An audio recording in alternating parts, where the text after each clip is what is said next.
Welcome to the Brain Aware Podcast, where we explore the science of success. Join your hosts, Dr. Britt Andriata and Justin Reinert, who are thrilled to bring you today's episode featuring the renowned Dr. Beverly Kay. A pioneering thought leader in career development and organizational strategy, Bev shares her incredible insights on navigating professional transitions, developing effective leadership approaches, and creating cultures where both people and organizations thrive. With decades of experience and numerous best-selling books to her name, Bev brings a wealth of wisdom to our conversation about career development in today's rapidly evolving workplace.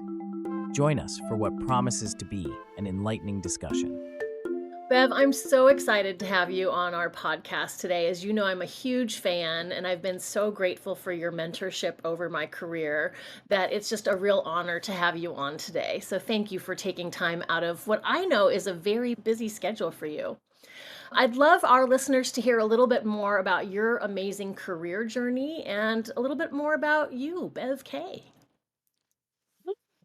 Well, your subject of change has always been hard for me, interestingly, all the way through.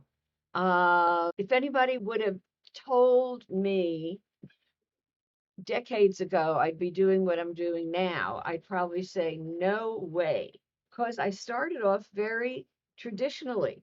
I am not embarrassed to say in my 80s. So back years ago, it was typical for a young woman to be a secretary, nurse, or a teacher. And I picked teacher and went to a state teachers college. And when I was about to graduate, I realized, hey, I'm not so crazy about kids. I'd like to do something different. And I was one of those very active college students, president of my class, etc., and realized that working with college age students would be interesting to me. So I got a master's at GW and worked at schools as a college dean that I probably never could have gotten into. And it taught me a lot about the choices students make, bright, smart, moving along students, and what bogs them down. And your subject change is what's hard because I think they get one idea of what they want to do and they don't have multiple options. So I think that idea of multiple options has stuck with me. And when I had a chance to go back to UCLA for my doctorate, I studied change as it relates to careers. And I think I learned a lot about how to develop. I had to do what's called phenomenological research, study the phenomenon at that time of career development and build my own theory about it.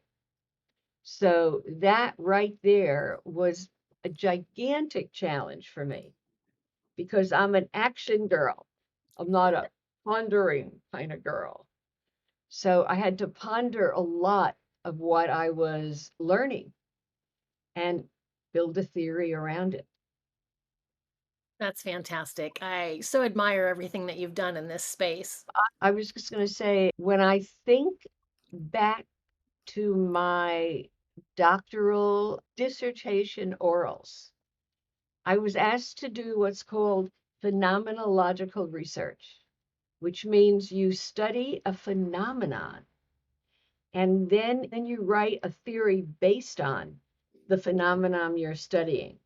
And I chose career development. That turned into my first book. But I failed my doctoral orals 3 times because my committee said, that can't be your theory. Go start again. And I actually started that research 3 times. By the 3rd try, I had it. And I think that's where my career and my interest in helping managers and employees around careers really kicked in. And as I said, it led to my first book, which was titled Up is Not the Only Way. And boy, Up is Not the Only Way is bigger now than it was when I first looked at it. Absolutely. Yeah, Beth, I have to say I'm honored to be on the podcast with you. You have such a legacy. And for me, in the beginnings of my leadership development career, it was your books that were out there and a part of my study and learning about how to guide professional development for people. So it's so great. If you think back on your career, you've helped so many people navigate a lot of career changes and transitions. And so I'm curious if you wouldn't mind sharing what makes career change more challenging for people, and maybe tell us a little bit about the model that you've developed. The model that I developed is really a simple one, and it's got for managers and for employees. And it's held up all these years. For the individual, the model says you got to have answers to 5 arenas of questions. 5, I call them the 5 P's. One is person, which of course means what do I bring to the table? What are my skills? What do I want to avoid? The second is perspective. Do others see me the way I see myself? And can I get more perspective? And that's hard. The third is place. And how is my organization changing? How is my industry changing? And what changes does that mean I have to make in my career? The fourth one is possibilities. And I think the S on the end of that word is the most important part. It's how do I look at multiple possibilities instead of one thing I want. And then the final P for the individual is plan. How do I now lay out a plan? And it's sad that we want to move right to plan before we do the homework in the other parts of it. And that's the job of the leader to ask some great questions of their employees to get them thinking broader and thinking of multiple possibilities, not just one. Yeah, and it just makes me wonder, you have to have seen this model work for so many people. I'm curious if you have any anecdotes or stories of individuals over the year who have used the model to, just a really great effect, that they've had a great impact because of the model. I think that one big aha is people realize where they're stuck. Are they stuck on person, perspective, place, possibilities, or plan? And most get stuck around possibilities because they see a narrow lineup of possibilities for themselves. And I want to see them open that up wider and deeper so that people see multiple possibilities.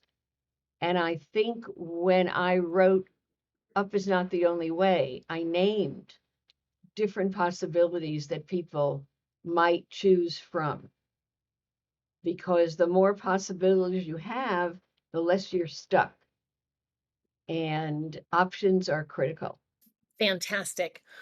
I also love another one of your books that has to do with career development and coaching. And I know you've helped a lot of managers and employees with creating better engagement and retention, which is always an issue for organizations that want to keep their best talent.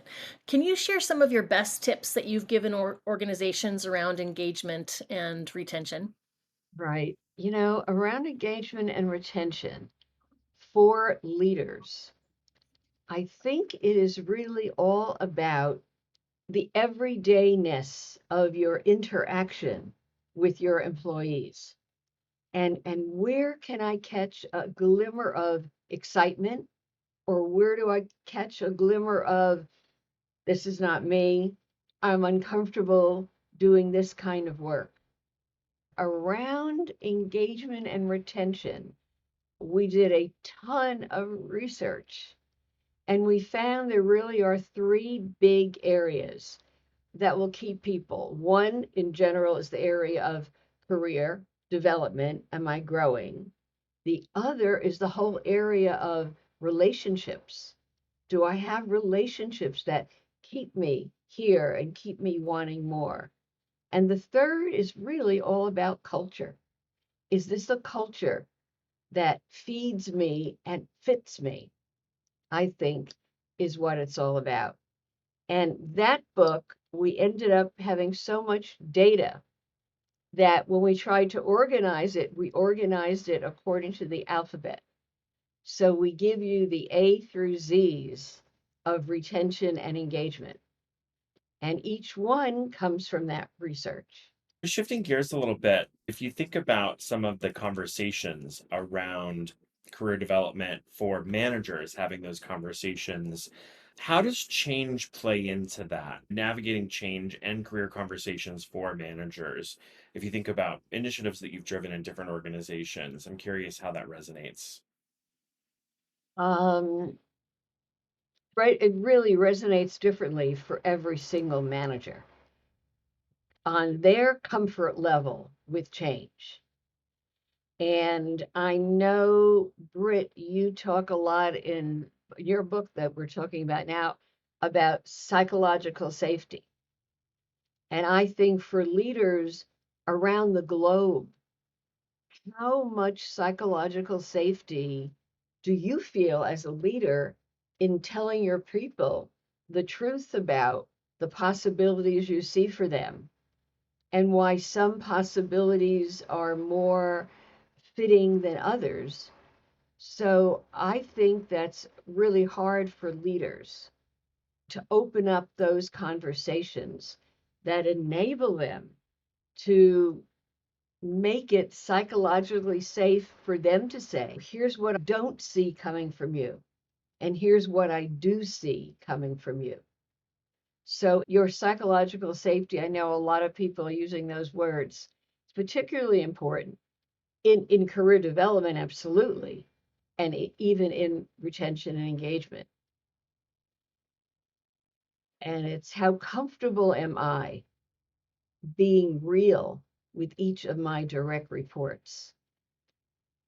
And the flip is, how comfortable am I telling my manager where I feel good about my work and where I need to get even better?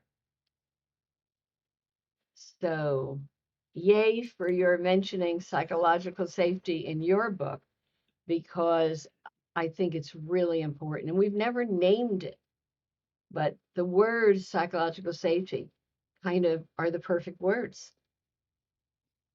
Yeah, that's the research of Dr. Amy Edmondson, and I have been so impressed by her research in that area, but then I've woven it into our understanding of change and creating teams that are really able to perform at their peak, and also how we navigate all kinds of organizational shifts, that kind of stuff.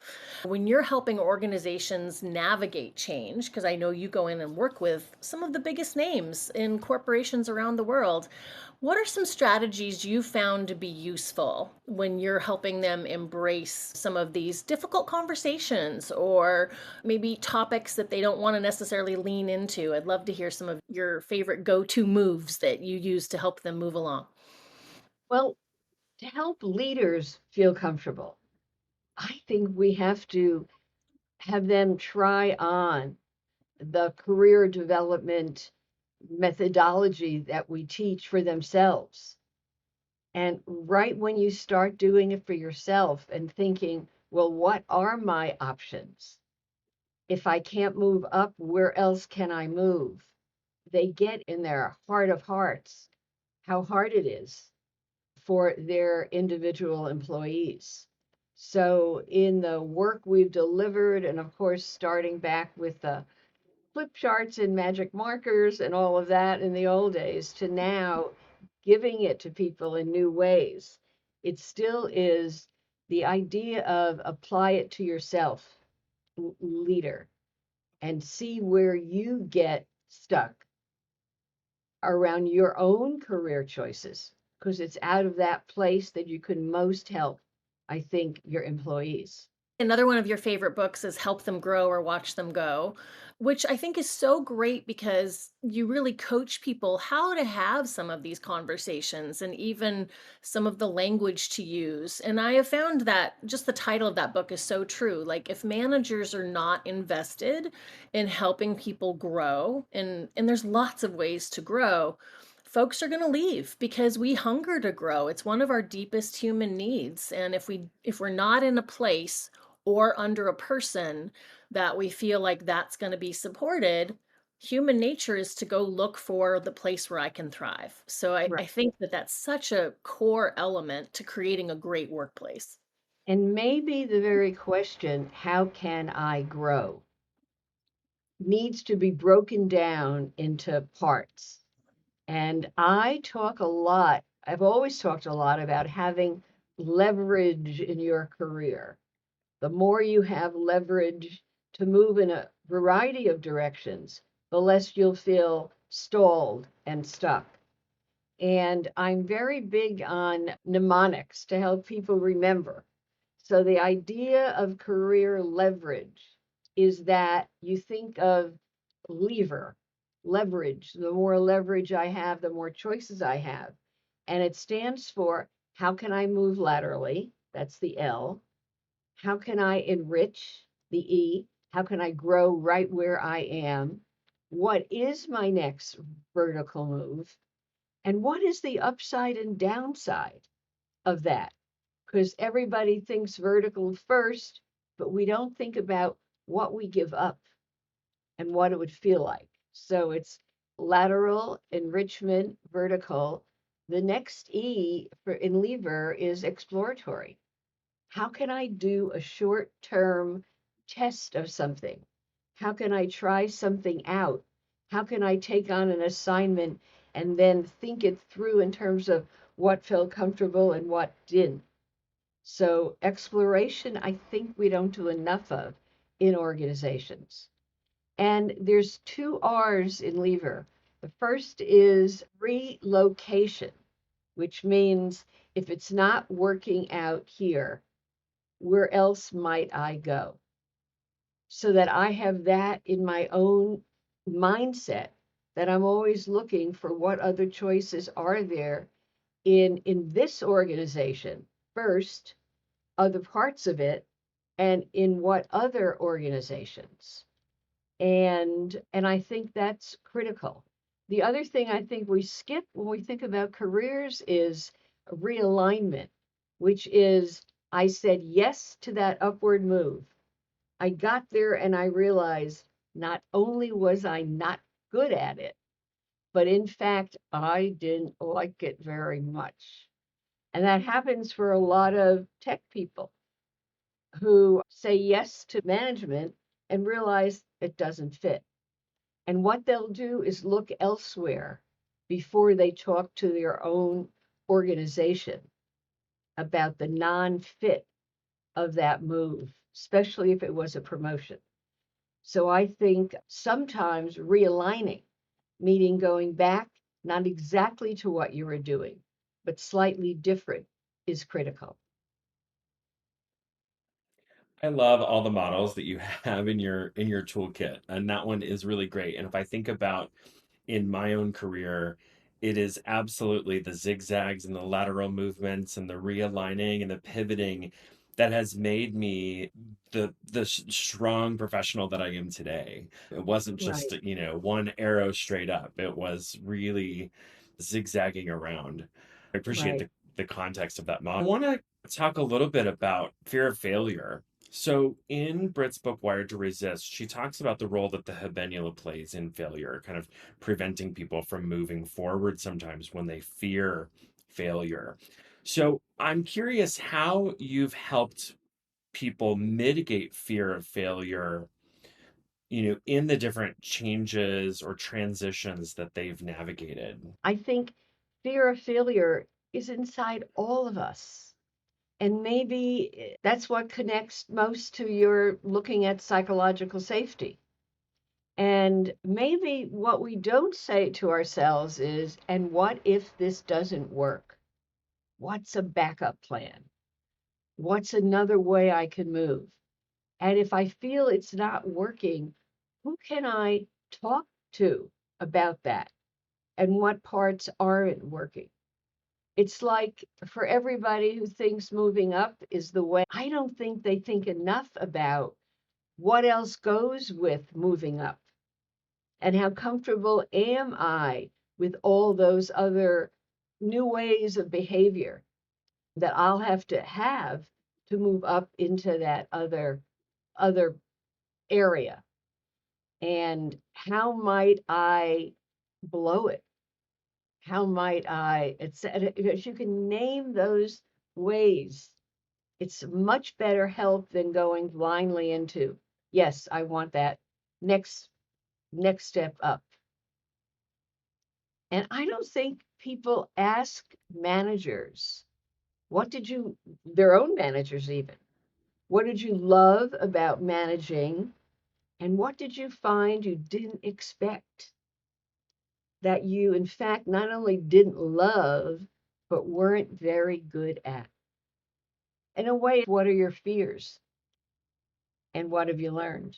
Which is really important. I would love to hear what you're looking forward to. Like, I know you always have exciting things unfolding in your life. So share with us, it could either be professional or personal, but what's something you're excited about in the coming months? Well, I don't know if the word is excited or fearful or worried, but two big changes. One is I'm moving out of a home I've lived in for 40 years with an entire floor of that home, like 800 square feet devoted to my office and my files and my precious books. And the downside of that beautiful way to work is we have 85 stairs in our 3-level home. And now we're realizing that we need less stairs, less mountains to climb. So not only am I making a physical move, but I'm looking at the changes in my own organization. The coming of AI has certainly changed a lot. The Help Them Grow book has an AI bot that goes with it that helps managers prepare for their career conversations. But as I use different forms of AI, I'm blown away by how much easier it can make all our work and how many of us are going to have to shift careers because AI is out there helping people get the answers we might want to give with our slant, of course. Yeah, I'm playing with the idea of creating a my own Brit bot. That sounds funny, but the same kind of thing. We're building one for so that people who are interested in my research can come and ask a question and it will share some of the information. But I also am overwhelmed by the power and the amazingness and also just how huge AI is and trying to navigate that. So I think that's a change everyone is kind of facing right now, wherever they are in the world. And it's only getting better. So, when we look ahead, it's like maybe we're going to really change the look and feel of every organization and the look and feel of every manager's interaction with each of their direct reports. Because AI could help. I know that in our AI piece for Help Them Grow, we ask them, managers, to talk about a person they have to have a career meeting with. And the bot asks questions and we give managers ideas. So much for training courses, etc. And that's what we all have to think about. How is it going to affect my field and my specialty? So great. And what better, I can think over my career talking about just in time solutions for training. I mean, how better can you get at just in time when you're asking a question to a bot and it can give you the answer that you need right when you need it? I love that. Or right, or asking it to give you a set of questions that you can use for your next career conversation, or a set of questions that you can use with someone who you think could be thinking about moving on and out of your organization. So I have some favorite ones in those areas, but you're right. The bot can give you that answer. As so can the books. Right, right. Yeah. Bev, I want to thank you so much for joining us. I'm just so honored to spend some time with you today and get to ask you some questions. And we'll make sure that, everyone listening knows who you are, but we'll make sure that we have links to your website and your LinkedIn and whatnot in the show notes so that people can find you and connect with you, and maybe they can have their own engagement with the are you calling it the BevBot? Is it BevBot? Well, yeah, no, it's the Help Them Grow or Watch Them Go bot. It matches the title. Great, great. We'll get them directed to that, but thank you so much. Bev, thank you again. And we so appreciate you and all the groundbreaking work you have done in this field. And I know you're going to continue to be a leader. And I wish you the best on your transitions that you're in the middle of. Just a hot tip, we're wired to resist. So if you're feeling resistance about your move, that's normal. You'll get on the other side of it. And just sending you a big hug. Good. And I am feeling resistance, in every way, shape, or form. And it's good. I will definitely reread it with that in mind. Good idea. Thank you. Thank you. Thank you for listening to the Brain Aware podcast. To learn more about Brain Aware training and our brain-based approach to change, teams, and all levels of employee development, visit brainawaretraining.com.